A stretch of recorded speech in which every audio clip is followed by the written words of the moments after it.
This video sponsored by BuyMode. இந்த ஆப்பில் நீங்கள் பர்ச்சேஸ் பண்ணக்கூடிய எல்லா விதமான ப்ராடக்ட்ஸும் உங்களுக்கு ரொம்பவே மலிவான விலையிலே கிடைக்குது.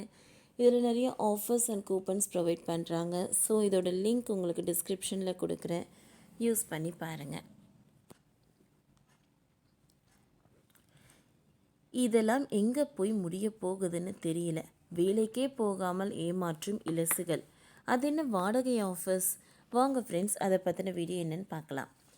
சீனாவை அமெரிக்கா உள்ளிட்ட பல்வேறு நாடுகள் புறக்கணித்து வரும் நிலையில் அங்கு வேலை இழப்பு அதிகரித்துள்ளது. அதே நேரத்தில் நண்பர்கள் உறவினர்களிடம் வேலை இருப்பதாக காட்டிக்கொள்வதற்காக போலி அலுவலகங்களில் சேர்ந்து பணியாற்றி வருகின்றனர் இளைஞர்கள். இதற்காக அவர்கள் தினமும் வாடகையும் செலுத்துகிறார்களாம்.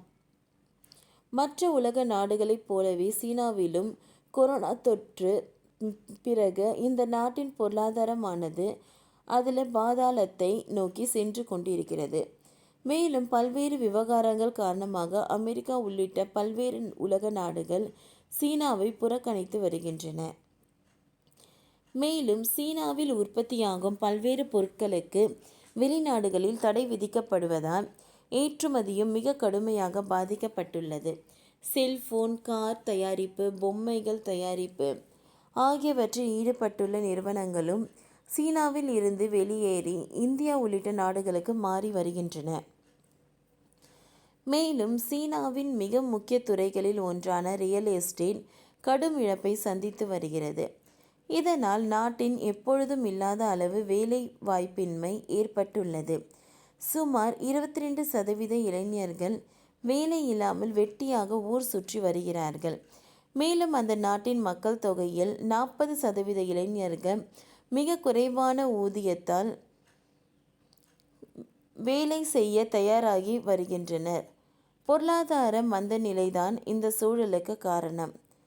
இந்த நிலையில் பெரும்பாலான சீனர்கள் தங்கள் வேலை இழந்ததை மறைத்து பணியில் இருப்பதாக பொய்யாக கூறி வருகிறார்களாம். செமி கண்டக்டர் தயாரிக்கும் ஆலையில் பணியாற்றி வந்த சென் என்பவர் ஆட்குறைப்பு நடவடிக்கையால் பணி நீக்கம் செய்யப்பட்டார். ஆனால் தான் வேலையை இழந்ததால் காதலி மற்றும் பெற்றோர்கள் தன்னை மதிக்க மாட்டார்கள் என்பதால் சில நிறுவனங்கள் போலி நிறுவனத்தால் இணைந்துள்ளார். சிலர் சீனாவில் பல்வேறு பகுதிகளில் போலி நிறுவனங்களை நடத்தி வருகின்றனர். அதில் தினமும் 290 கட்டணம் செலுத்தினால் அங்கு செல்லலாம். அங்கு கார்ப்பரேட் அலுவலகம் போலவே கம்ப்யூட்டர், மேஜை உள்ளிட்ட அனைத்தும் இருக்கும். மேலும் மதிய உணவு தருவார்கள். காலை 10 மணி முதல் மாலை வரை அந்த அலுவலகத்தில் பணியாற்றுவது போல நடிக்கலாம். மேலும் தனது குடும்பத்தில் யாராவது சந்திக்க வருவார்கள் என்றால் அவர்களும் அனுமதி உண்டு. மற்ற நாட்களில் ஹோட்டல்களில் சர்வராக பணியாற்றுகிறேன் என்றார். சீனாவில் வேலை இழப்பு ஏற்பட்டுள்ளதோடு புதிய வேலை கிடைக்காமல் பரிதவிப்பதால் சமூக அந்தஸ்து உள்ளிட்டவற்றை கருதி இவ்வாறு போலி அலுவலகங்களில் பணியாற்றி வருகின்றனர். இதனால் சீனாவில் போலி அலுவலகங்கள் அதிக அளவில் முளைத்து உள்ளன. சாதாரண ஊழியர்களுக்கு ஒரு நாளைக்கு 290 வரையிலான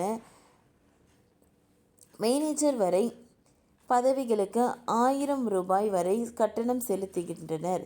மேலும் இளைஞர்களுக்கு கட்டணம் செலுத்தி அந்த டூப்ளிகேட் அலுவலகங்களுக்கு சென்று ஃபோட்டோ எடுத்து சமூக வலைத்தளங்களில் பதிவிட்டு வருகின்றனர். சீனா உரிய கவனம் எடுத்தால் மட்டுமே பொருளாதார மந்த நிலை, வேலையின்மை ஆகியவை பிரச்சனைகள் சரியாகும் என்கிறார்கள் சமூக ஆர்வலர்கள்.